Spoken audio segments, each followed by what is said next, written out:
Assalamu alaikum wa rahmatullahi ta'ala wa barakatu. Ina yi muku sallama irin ta addinin musulunci. Na yi wa ɗalibai na alƙawarin za mu ci gaba da karatunmu na akhdari wanda da muna yin sa a cikin gida, to abubuwa sun yi yawa, sai na ba su shawara ya kamata dai littafin nan a ci gaba da yi. Za mu rinka yin sa ne a cikin waya ana tuttura musu, to sai suka ba da shawara, suka ce me zai hana idan an yi a rinka sakarwa duniya kowa ma ya rinka gani saboda karuwa. To ya haƙuri, ni ba malami ba ne, ni ma ɗalibi ne.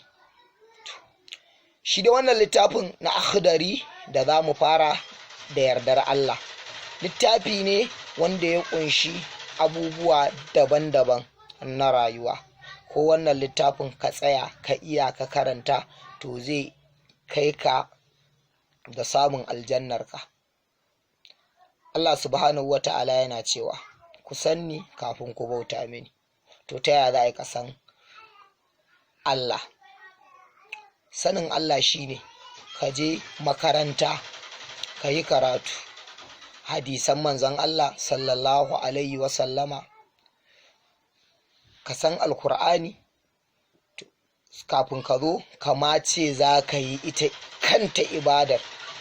Yawwa, sai ka san wa'annan abubuwa.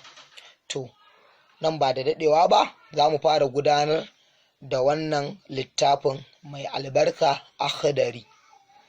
Bismillahir rahmanir rahim, wa sallallahu ala sayyidina Muhammadin wa alihi wa sahabi wa salliman. Alhamdulillahi rabbil alamin, wassalatu wassalamu ala sayyidina Muhammad khatimun nabiyina. Bismillahir rahmanir rahim.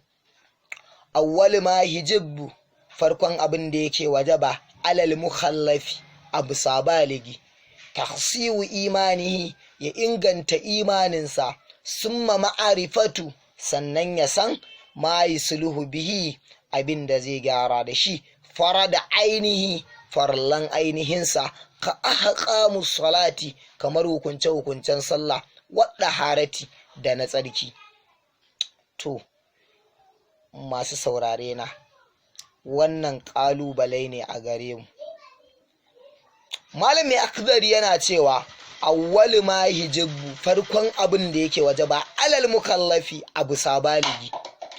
Baligi shine wanda idan ya kashe za a kashe shi, wanda ya mallaki hankalin kansa, wanda idan yau da za a ce an ɗaura masa aure da wata yarinya, shekara mai zuwa za a samu alhairi, wato za su samu zuri'a ɗayyiba. To wannan shi ake kira da baligi. Ita kanta rayuwar auren sai ka je ka yi karatu a kai, ba haka ake tafiyar da ita ba barkatai. Balle tana ka zo ka ce za ka kalli gabas ka bautawa Allah subhanahu wa ta'ala. Baligai, wannan ƙalubale ne a gare ku.